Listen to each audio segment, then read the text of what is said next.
Yeah, Maryland deserves all the credit, every ounce of it. My fault for not getting these guys in the right frame of mind defensively. I thought we were as mistake prone as we've ever been this season on that side. Maryland deserves a lot of the credit. We've played a lot of really good, a lot of really good guards.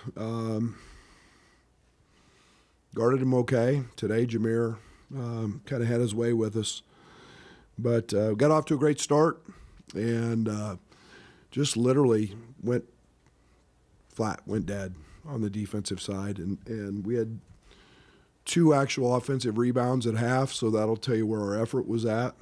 I think one of them was a team offensive rebound, if I'm not mistaken. So you can see we weren't very energetic. As you guys know, I'm all about defense and rebounding. That's what wins. It's what's won us a lot of games in the last 4 years. A little better effort the second half. And then the second half was, I think we were 8 for 24. Somebody told me on layups. And I don't know, their size, their length, I don't know. We've kind of seen that all year. But we didn't make layups today. And compound that with really poor defense and defensive execution. And shoot 23%. You're the 6th ranked offense in college basketball. Give all the credit to Maryland.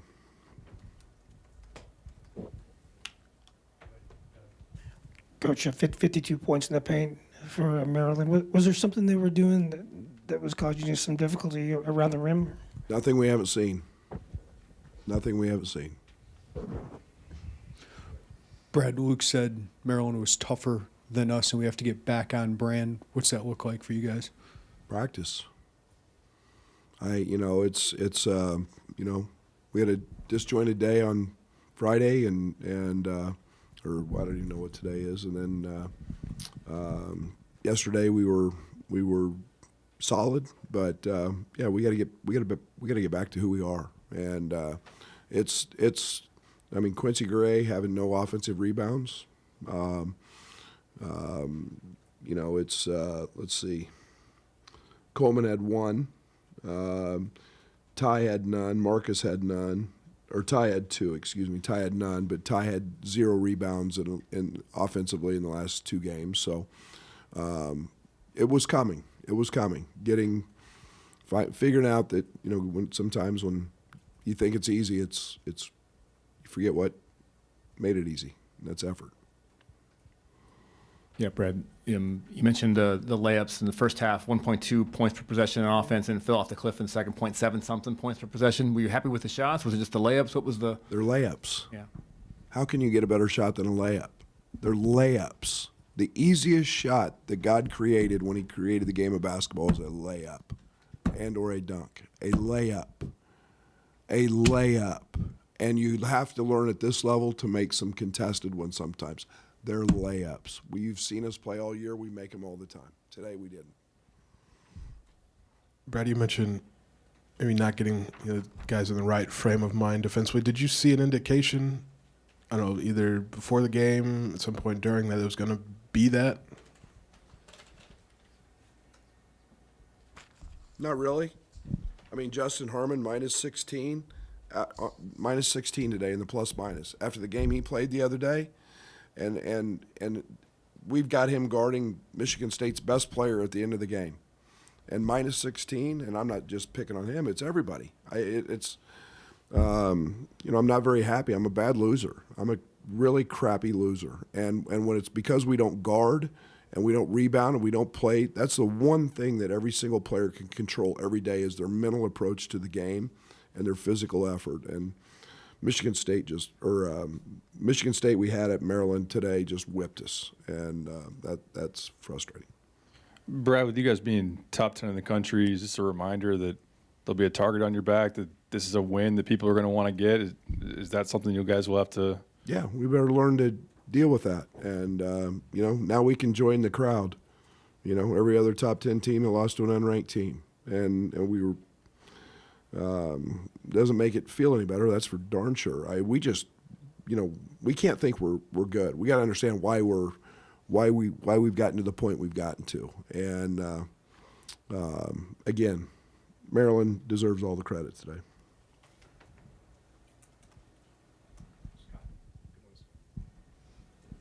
I guess with Julian Reese, I mean, it seemed like Coleman had that matchup at some points and didn't have others. Is that just a tough one that he presents, or Who's not in this league? I mean, he's a good player. He had 0 against Purdue.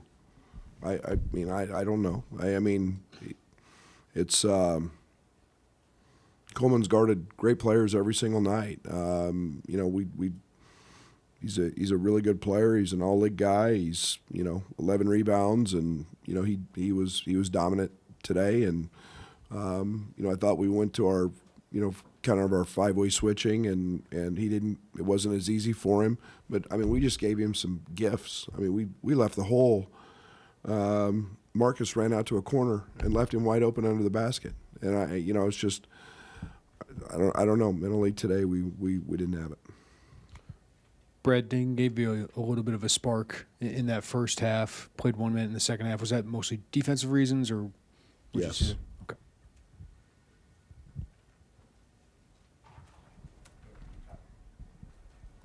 Dane's going to help us. We need Dane's physicality, and it's not about offense. You know, we can't throw Dane the ball 18 feet from the rim and have him shoot a 15-foot jump hook and then go down and get back screen and give up a layup. Dane's effective when he's 4 feet from the rim, and you know, we've got to have him guarding better and not making mistakes that affect other people. That's my fault. That's my job to get him ready for that.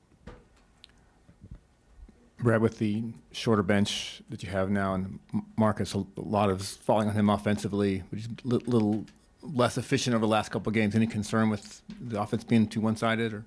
No, he's the top of the scouting report. And I don't know, he had 26 tonight. I didn't think he played great. I thought he got pretty good looks. Yeah, we got to, you know, getting Nico back today wasn't quite the right game for that, but getting Nico back will help, give us another ball handler. You know, it's, yeah, we'll see. But a lot's going to be asked of him, there's no doubt. Brad, you played Coleman with 2 fouls in the first half. Was that, I mean, just your trust in him? Was it just the way the game was going, you needed him out there? We just don't see typically a lot of that from you. I'm just wondering kind of what this situation was there. Well, I pretty much trust him. I think he's one of the best defenders in the league. And, you know, we went to we started doubling, you know, Reese with him to kind of protect him. But yeah, Coleman had a tough day. He had a tough day. And that's, you know, we're never going to be, you know, the best team in the country when he's not at his best. Coach, you're just going 7 deep right now, and Dane played just 10 minutes. Is fatigue becoming a factor, especially shooting the ball in the second half there? No.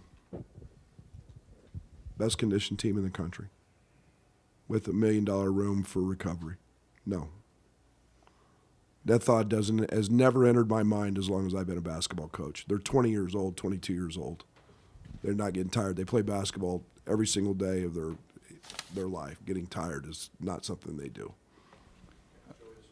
I know you mentioned this wasn't the right day for Nico, so not even just him specifically, but broadly, when you have a guy coming off of injury, like what are you looking for to kind of know when the right time is once they're cleared to work them back in the game? I mean, there's a lot of factors that go into that. Practice, you know, starting to see, you know, some consistent play in practice. There's a conditioning point of that in practice. There's a matchup part of it from the game side of things. There's a tempo piece to that. But you know, I got a lot of belief in Nico, and there's no doubt, you know, Nico and Draven, those guys' time is coming, and they're going to help us. It's for both you guys, Marcus and Luke. What went wrong offensively? Obviously, what changed for you guys offensively in the second half? I thought we just missed some shots we should have made. We had a lot of stuff rim out. They got bigs down there. Might alter our shots a little bit, but just missed shots that we usually make. Yeah, I mean, we were getting good looks. Got in the paint, got good looks, and just didn't finish well in the paint today.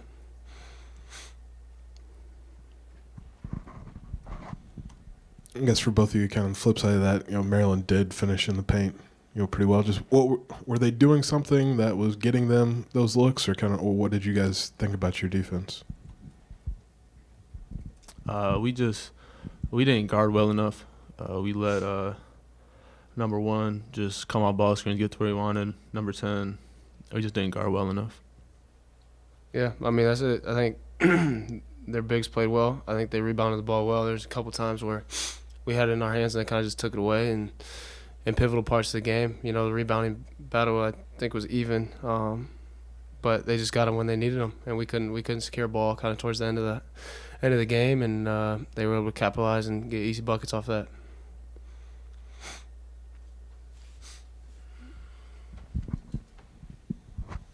I guess when the ball isn't falling like that, is it kind of a contagious thing? Like how do you guys kind of snap that snowball from going? I mean, outside of obviously just making shots or anything you guys can do. I think just keep doing what you're doing. Like I said, we got good shots. I mean, Quincy getting downhill has been one of the most productive things that we've had all year, and he just missed some ones right around the basket. That's uncharacteristic. Justin too finishes at a high rate. And they just didn't fall tonight, and I don't know necessarily if it's a snowball effect, more just I'd say team confidence. But when that happens, we just got to offensive rebound better, so that's on us.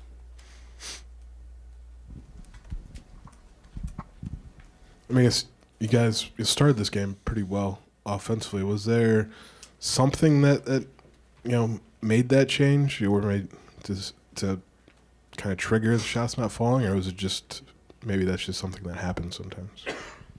I think it's something that just kind of happens sometimes. We haven't had a chance to watch the game obviously yet, so maybe we'll see something in film. But as of now, I think we just missed some good looks. Both of you, starters are playing a lot of minutes, especially without Terrence. Fatigue a factor at all in the second half? No, I don't think so at all. Our coaches and staff do a great job of understanding kind of what goes into games and the effort that we put in it, and they really respect the time we need to get ready. And I think, this week and before the games, they do a great job letting us get our bodies right. So I don't think fatigue was a thing. I think Maryland just came out and played a good game. They were stronger than us, tougher than us, and did what they needed to do to win. And we couldn't stop that. For either of you, I know you talked about defense. Is that one of Coach Underwood's big talking points in the second half? And what do you feel like maybe you guys fell short a little bit on that side of the floor? Yeah, I mean, he definitely talked about it. I think just intensity. We just got to be better. We got to guard the ball better and just play harder. Yes, I mean, intensity and toughness, playing hard, that's kind of been a staple from this team. Was there just something missing about that today, or how does that kind of happen?